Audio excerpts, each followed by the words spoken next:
Hello internet friends, my name is Catherine and I'm the human behind creation Miss Couture, and welcome into this third episode of Learn to Dye with me. So today's episode is all about tonals and just playing with colors to see what we can do with primary colors that we get into a kit.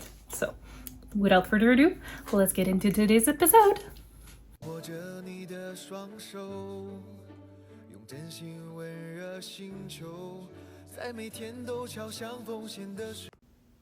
Good morning. So this morning we're talking about tonals and how to create a specific color that you're interested in. So today we're going to be mixing two colors. We are going to be mixing deep magenta and Caribbean blue from Dharma acid dyes.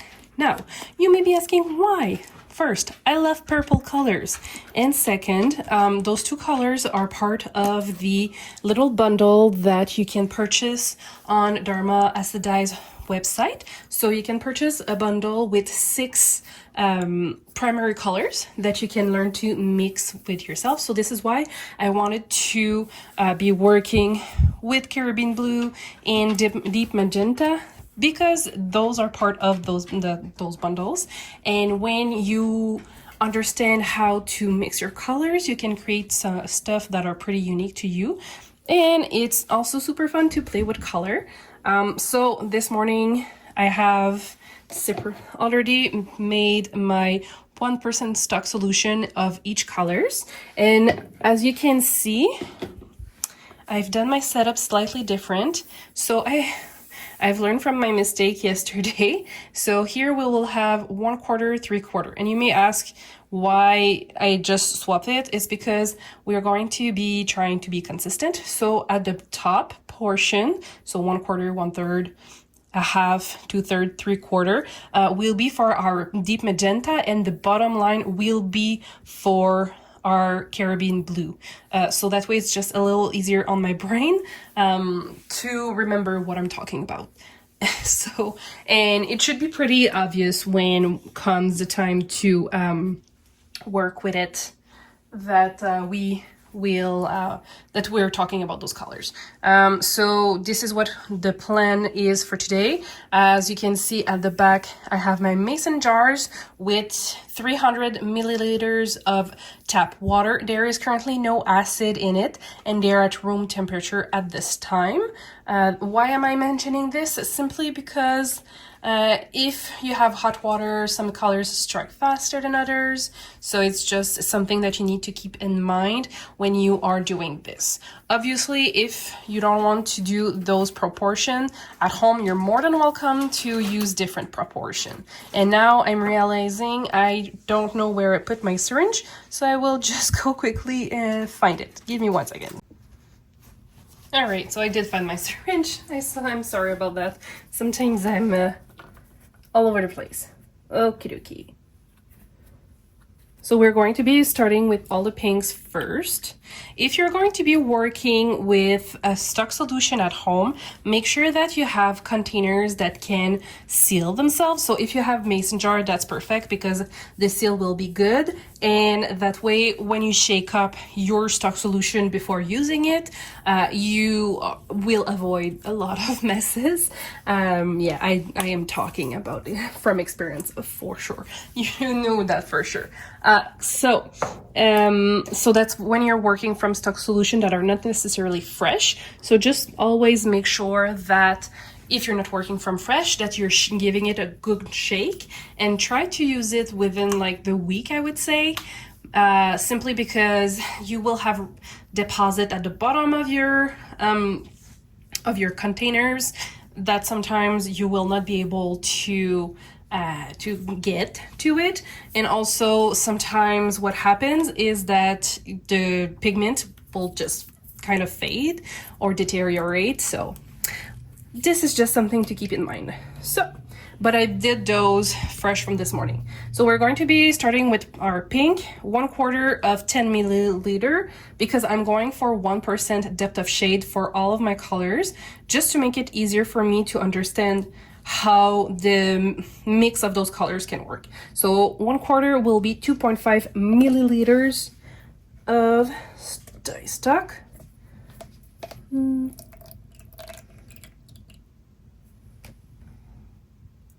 5. 1/3 is 3.3, so well, this one will be a little harder to get properly, but we'll get there. 3.3, half and half, so it means 5 milliliters.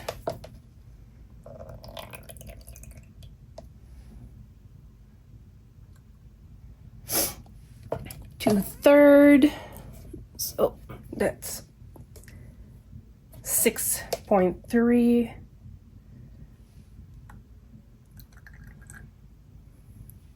Three-quarter is 7.5.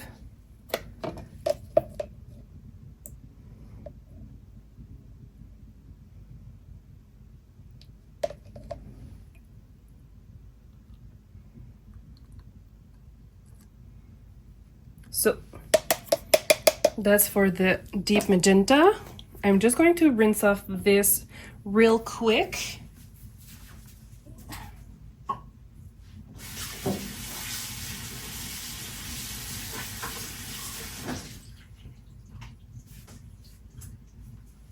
So I would say it's not necessary to like rinse it off like I just did.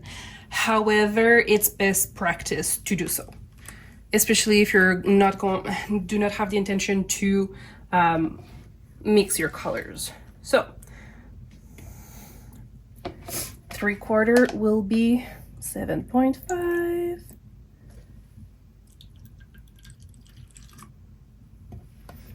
2/3 is 6.3.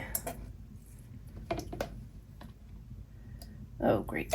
There was a air bubble in that one. Oh, great. Okay, so I'm definitely not a nurse because I keep getting air bubbles, which is not what I want. 6 and 3 is roughly here.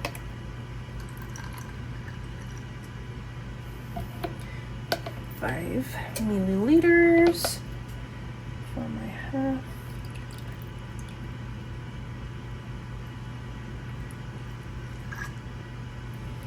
Two-thirds. So, oh great, I'm going to need a new one for this, but that's okay. 1/3 is 3.3.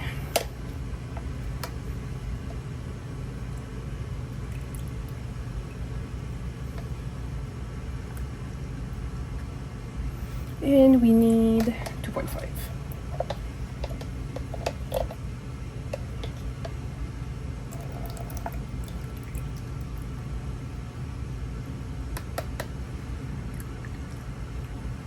Okay, so I'm going to redo this one real quick because I made a mess, of course.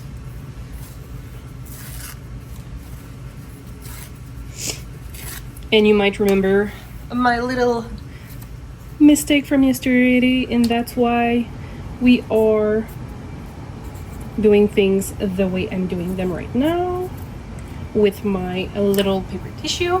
So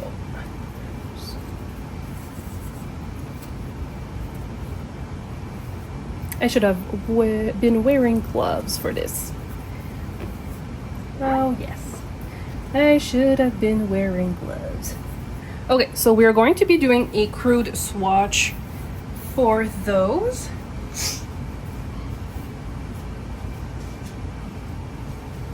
But before, we're just also going to mix them up.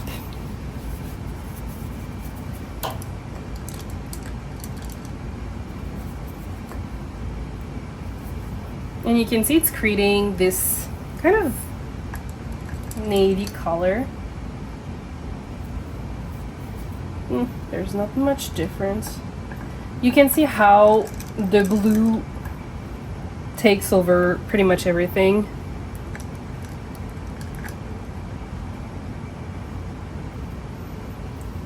So we knew we were going to create purples, that's for sure. I didn't realize how dark the purple would be. So those are with the crude swatch. So we're going to be filling the line up to the 50 milliliters.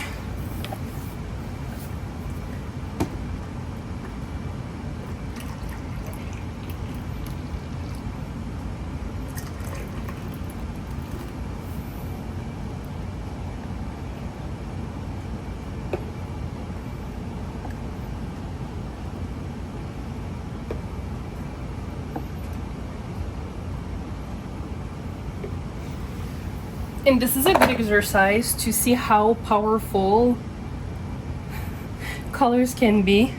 So blue is something that usually overpowers everything. Okay, so we'll be able to see it a little better. So you can see the difference between the crude swatch. Okay. So now I'm going to show you here on my paper towels the differences. So this is a crude swatch of carabin blue here, and you can compare it to the mixed colors. So it's very fascinating to see how different this looks. However, we don't have any heat or we don't have any acid in it yet. So this also may affect the final result of the color. So this is something that you need to keep in mind. And you can see here that the color is breaking. So the carabin blue is separating from the deep magenta, which is very fascinating and interesting. And I made a mess as per usual. Okay, so we're going to be adding our colors into the mason jars.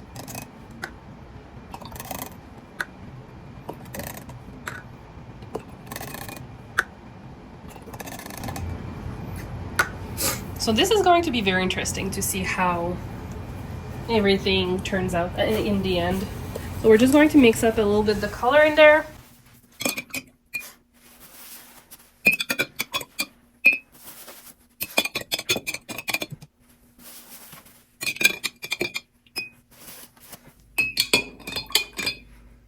And remember that we're creating 1% depth of shades with those colors.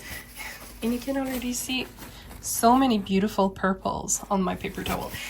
So this is where, if you like a certain color more than the others, you could be working with that specific colors to do the same exercise we did yesterday with the 0.25% up to 2% depth of shades with using the same proportion, and that way you could see the full range of the color that you've created. So this is just by using the two primary colors that are included in the little bundle from Dharma Acid Dyes. And I do know that other companies also have bundles that you can purchase and you can do the same exercise. So now I'm going to grab my yarn. Look at how beautiful this color is. It's going to be so fun to see it once it's dried, because don't forget that when the color has dried out, it will be lighter. And some colors will also absorb faster than others. So we don't need those ones. I can take them out the way.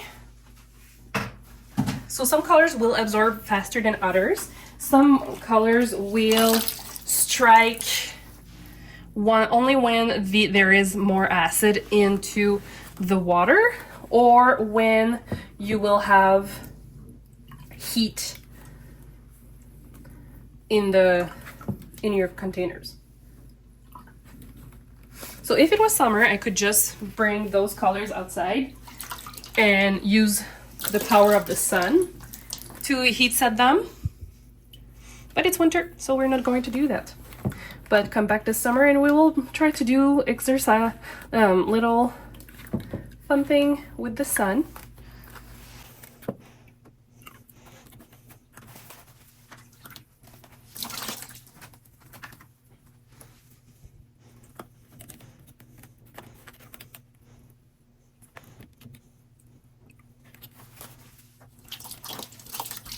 And also some colors break more easily. So color theory is a really good idea to familiarize, anyways, to get accustomed to and observe and do all the fun stuff with.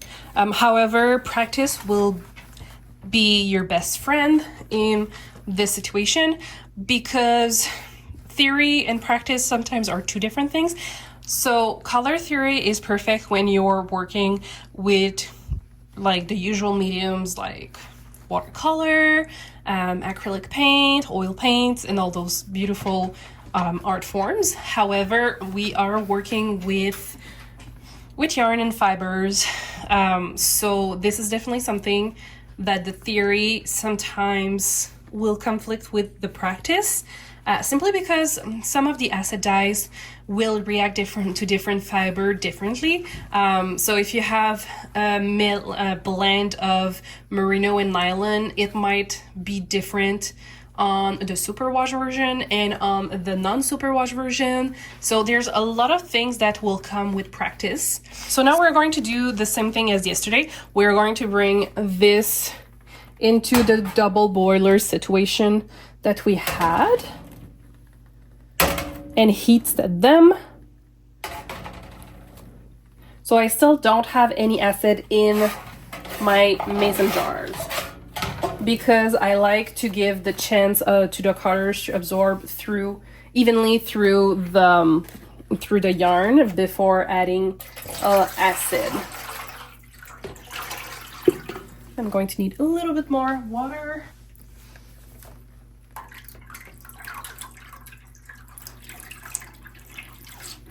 Oops.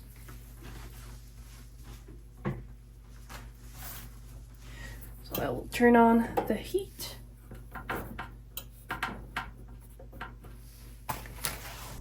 I'm very excited for this. So we are going to let the water heat a little bit, and I will come back to add the acid dye, the citric acid, a little later.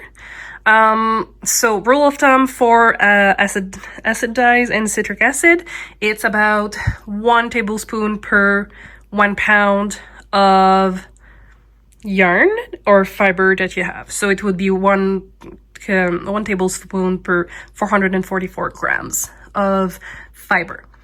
So in this case, like half a teaspoon, like maybe a quarter of a teaspoon would be good for each mason jar. So we will come back later.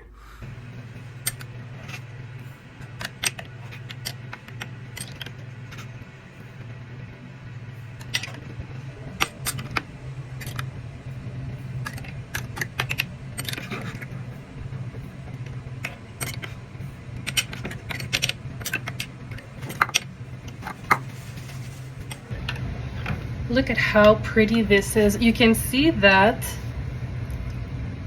here it's pretty much only the Caribbean blue that is in this one in particular jar, because the deep magenta has most likely already been all absorbed and struck to the yarn just with the heat. So you can see the same thing here. Blue really needs the acid to strike. It's a very fascinating thing to observe. See the same thing here. So there's still a little bit of deep magenta left in the water, but it's mostly only Caribbean blues left, which is very interesting. So this is also something important to note when you're doing, when you're working with different colors. Different colors, different dyes will absorb at different pace. So this is why you need to make those experiments, and it's why you need to take notes of everything. So I just added the acid into the jars, and we will just continue to cook it in the double boiler until it has been all absorbed, and we will see you a little bit after that, just to see if the color has finished to strike. And after that we'll wash it, dry it, and we will see the results. So see you soon.